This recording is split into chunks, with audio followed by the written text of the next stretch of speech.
Welcome back to the channel. It is sunrise, so as you can see, the sun is coming in very blindingly, but we're going to hold this position for right now. Um, I just read the introduction to this little book here, The Seven Spiritual Laws of Success, to see if you'd be interested in following along. So if you are here, maybe you are interested. So this is the start.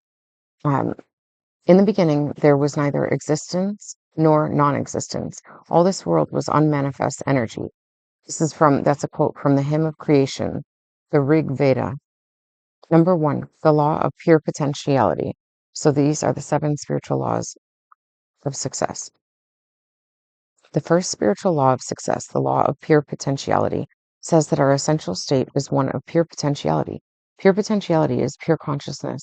It is the field of all possibilities and infinite creativity. Physical body, the physical universe, everything in the material world comes from the same place, field of silent, unmoving awareness from which anything is possible. There is no separation between this field of energy and our spiritual essence, our self. This field is our own self. And when we know that our essential nature is one of pure potentiality, we align with the power that manifests everything in the universe. Knowing who we really are gives us the ability to fulfill any dream we have, because the same field that nature uses to create a forest, a galaxy, or a human body can also bring about the fulfillment of our desires. Anything is possible in the field of pure potentiality, because this field is the source of all power, all intelligence, and infinite organizing ability. Therefore, success in life depends on knowing who we really are. When our internal reference point is our spirit, our true self, we experience all the power of our spirit. When our internal reference point is the ego or self image, we feel cut off from our source, and the uncertainty of events creates fear and doubt. The ego is influenced by objects outside the self, circumstances, people, and things. It thrives on the approval of others. It wants to control because it lives in fear. But the ego is not who we really are. Ego is our social mask. It is the role we are playing. The need for approval, the need to control things, and the need for external power are based in fear. But this kind of power is not the power of pure potentiality, the power of the self or true power. Self power is true power because it is based on the laws of nature and comes from knowledge of the self. Self. Self. Keep saying self. Okay. Um,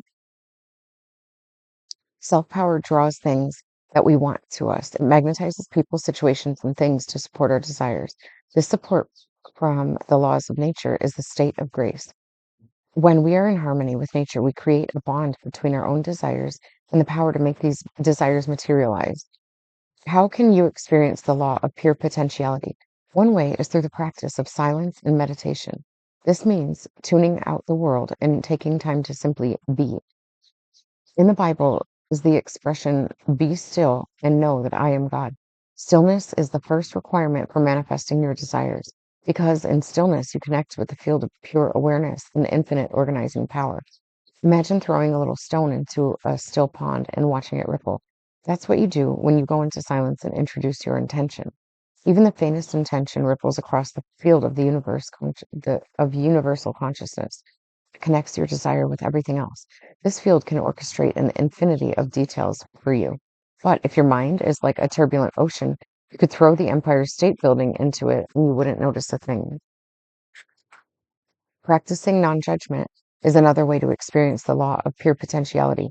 When you are constantly judging things as right or wrong, good or bad, you create a lot of disturbance in your internal dialogue. This disturbance constricts the flow of energy. I'm sorry. I was saying disturbance, but the word is turbulence. Um, all right, so you create a lot of turbulence in your internal dialogue. This turbulence constricts the flow of energy between you and the field of pure potentiality. In the silent space between your thoughts is a state of pure awareness, an inner stillness that connects you to true power. Through the practice of non judgment, you silence your mind and access your stillness. Another way to experience the law of pure potentiality is to spend more time in nature. By observing nature, you begin to sense the harmonious interactions of all the elements and forces of life. The lavish display of abundance in nature, in the universe, is an expression of the creative mind of nature. Just by tuning into the mind of nature, you will access the field of pure potentiality and infinite creativity, and spontaneously receive creative thoughts. Whether it be a stream, a forest, a mountain, or the sea, Connecting with nature's intelligence will give you a sense of unity with all life and help you get in touch with the innermost essence of your being. This essence is full of magic and mystery. It is fearless, it is free. When you are grounded in the knowledge of your true self, you never feel fearful or insecure about money or fulfilling your desires. You never feel guilty about wanting or having an abundance of anything because you realize the essence of all material wealth is life energy. You know that your desires are inseparably connected with everything else. Your very desire is not your own. It is an evolutionary impulse coming through you. So why would you doubt it? That impulse is part of the greater pattern, which is to grow and evolve into greater abundance and creativity. The law of pure potentiality says that you are consciousness itself, both as it manifests in the material world and as it lies unmanifest in your being. With the knowledge and practice of this law, you can put yourself in harmony and with nature and create with carefree joy and love. Wherever you go in the midst of activity, carry your stillness within you. Then the chaotic activity around you will never overshadow your access to the field of pure potentiality. To experience the law of pure potentiality, take time each day to be silent, to connect with your spirit, to just be. This looks like it's the summary of the law. So that's number one. Two, practice non-judgment. Begin each day with a statement. Today, I shall judge nothing that occurs. And throughout the day, remind yourself of that statement each time you catch yourself judging. Three, commune with nature. Silently observe the intelligence of everything. Watch a sunset, listen to the sound of the ocean, or simply smell the scent of a flower. Okay, number two, the law of, actually, I'll just do it them one at a time. So I will end this video and then I'll start out the next one. Okay? All right. See you soon.